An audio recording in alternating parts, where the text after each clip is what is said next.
What's going on, guys? It's Sam Doubtful here, back again with another YouTube video. In today's YouTube video, I'm going to talk about my early thoughts on who's the best heroes to play right now in Marvel Rivals Season 2. Now, at the time of making this video, it's about day 2 of Season 2, and these are my very early thoughts on who I think is going to be the best heroes by the end of the season, who's the best heroes right now at this point in time, and this is subject to change. If anything changes, if there's, a more, a crazier meta that comes out in the recent weeks and the coming weeks, then I will obviously make a new video about it. But as of right now, this is, in my opinion, my personal opinion, the best characters for each role in Marvel Rivals. As always, guys, make sure to like, comment, and subscribe, and let's get straight into the video. Okay, so the first role we're going to talk about is DPS, and the first character we're going to talk about is Hela. Now, I know that Hela is basically a one, always been a picked character and always been an overpowered character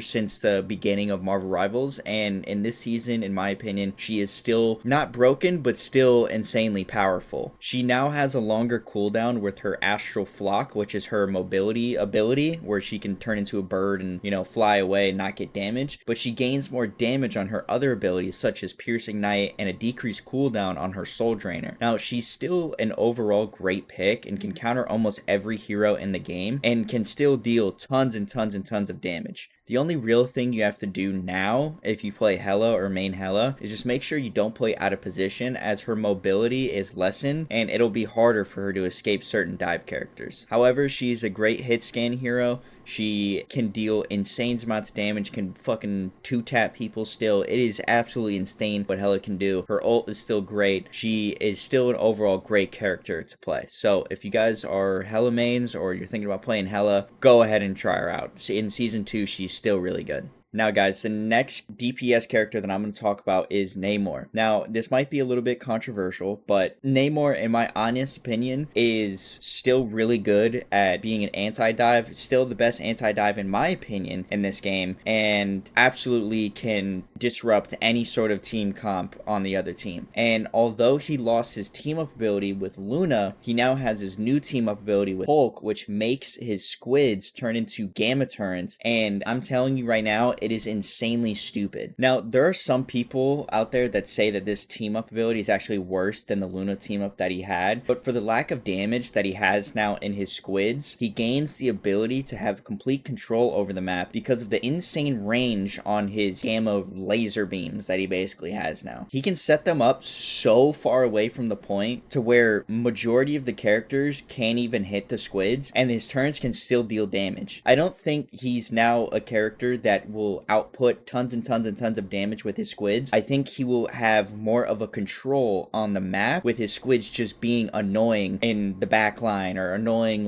in the front line, not allowing dive characters to get even close to the other team. With his gamma turns, that range on his squids are now insane. And yes, they don't deal as the same amount of damage that his frost squids would with the Luna team up, but he still does an insane amount of damage. So that's why I put Namor on this list. If you guys haven't already, go ahead and try Namor. In my opinion, he's definitely a ban or pick kind of character. You either ban him or you play him. Alright, guys, next character is going to be Psylocke. Now, I've been seeing a lot more Psylocke picks, and it's for good reason. She now has a team-up ability with the new tank, Emma Frost, which allows her to create a clone of herself and basically deal double the damage. Now, having this team up on top of Psylocke's already good DPS output and her insane mobility, she's one of the best DPS right now, in my opinion. We're going to see a lot more picks of Psylocke, and most certainly pro play and the higher ranks of rank play, and just rank play all around, in my opinion, all elos from top to bottom. Now, just one special mention for another DPS. I don't think this is going to be,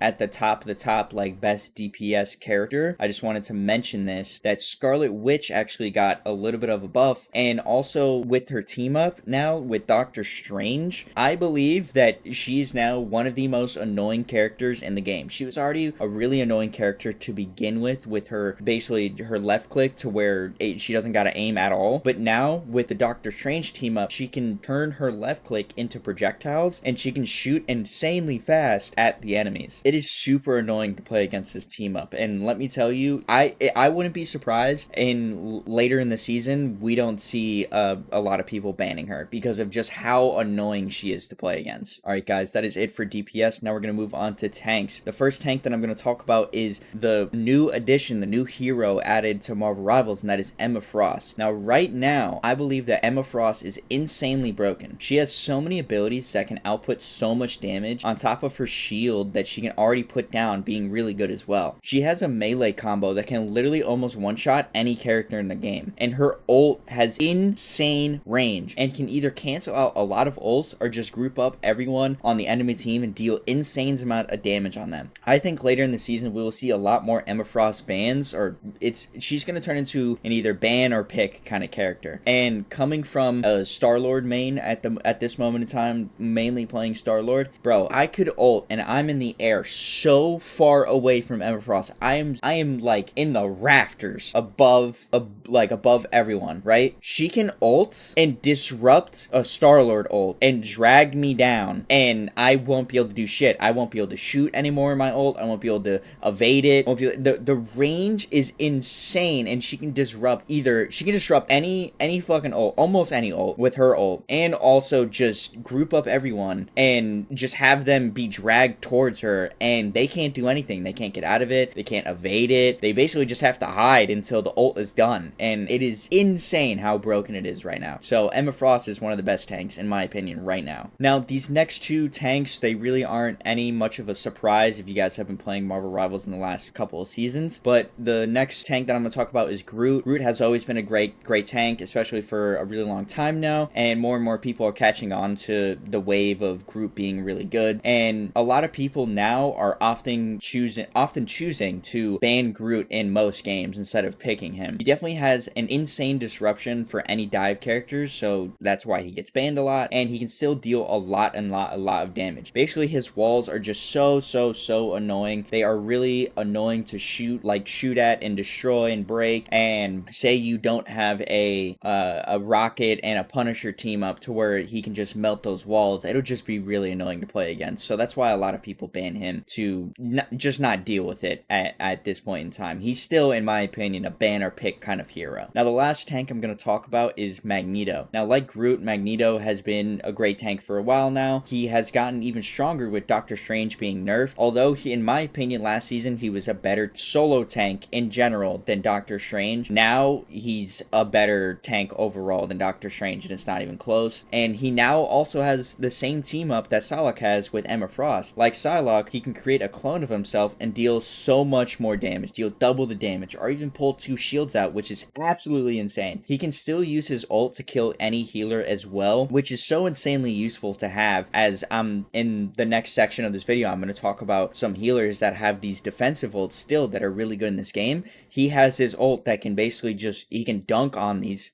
defensive healer ults and basically just completely change a team fight just solely with his ult. Now guys, that is pretty much it for tanks. Now we're going to move over to healers. Now for healers, I believe we will see more Rocket picks as he gets his damage boost way quicker, like so much quicker with the Sia ability, his ult. It is insane how fast he can get it compared to all of the other healers now. And now I know what you're saying. You can already hear the comments. It's like, oh, his ult is so useless. His ult is so trash. Well, now he got a little bit of a buff with his ult, which he now gives his teammates a 100%, or not 100%, a 100 bonus health boost for those who stand near his ult, and it caps out at 150. That means that whenever he pops his ult, they not only get a damage boost, they will get more health and basically a shield on top of that as well, which makes it so insanely good to play Rocket now. He now has the damage boost. He can shield you with his ult. He not only gets his ult really fast, and on top of all of that, he still has good healing output with his right click, and he has a respawn beacon. Now, I'm not a Rocket sort of spokesperson, but I am saying right now that we will see a lot more Rocket picks than we already have. And I know the meme of, oh, Rocket is trash, Rocket is this, Rocket is that. Trust me, Rocket is getting better and better with all of these buffs and all of these changes, that I won't be surprised if Rocket will be a much more picked healer in Season 2 of Marvel Rivals. Now, these next two characters, I'm just going to group them together. There's not really much to talk about. Cloak and Dagger and Invisible Woman, in my opinion, are still two of the best healers in the game, and that's solely because of their ults being able to single-handedly win team fights. There's not much has has changed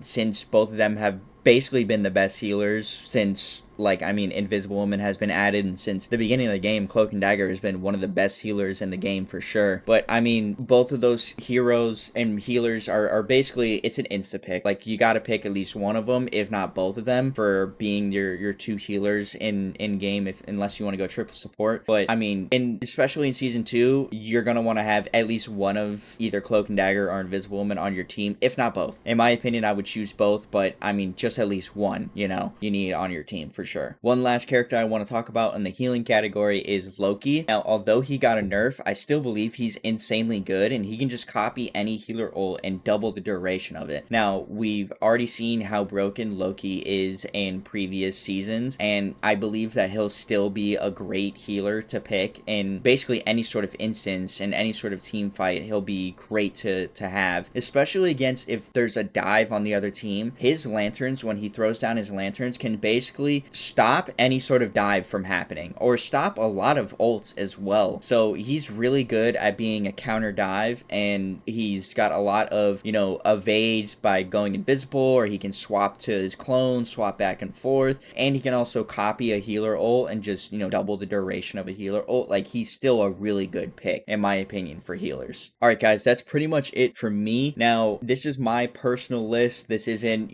I didn't like look at the stat sheet, make an Excel sheet of what the buffs and nerfs were. I've been playing since the update came out, and this is just what I've seen so far. I mean, like I said, this is day 2. Now, a lot of this can be subject to change, but this is, in my opinion, as of right now, the early list and my early thoughts on who's the best heroes to play right now in season 2 of Marvel Rivals. Thank you guys so much again for all of your support. We're absolutely killing it. We're almost at 400 subscribers at the time of making this video, and I know that's not a lot to a lot of different content creators, but I mean, I do this on the side, and just thinking of having almost 400 subscribers is absolutely insane to me. I didn't think I would get this far, to be honest with you. A lot of you guys are loving all of the videos, and I appreciate all of your support. It means so much to me. I work a lot. I work about like 50 hours a week, and I play and stream when any chance I get, and it just seeing all of the support that I have, it really means a lot, and I just want to share all of the knowledge that I have with you guys, all of the tips and tricks that I learn and how to improve, and just videos like this on certain characters that you can use in early seasons to basically just improve and rank up really fast. Like, I love sharing this information with you guys so you guys can improve, and you guys have been showing up and showing out so much love in all of my videos, so thank you guys so much. And as always guys, make sure to like, comment, and subscribe, and I'll see y'all in the next one. Peace.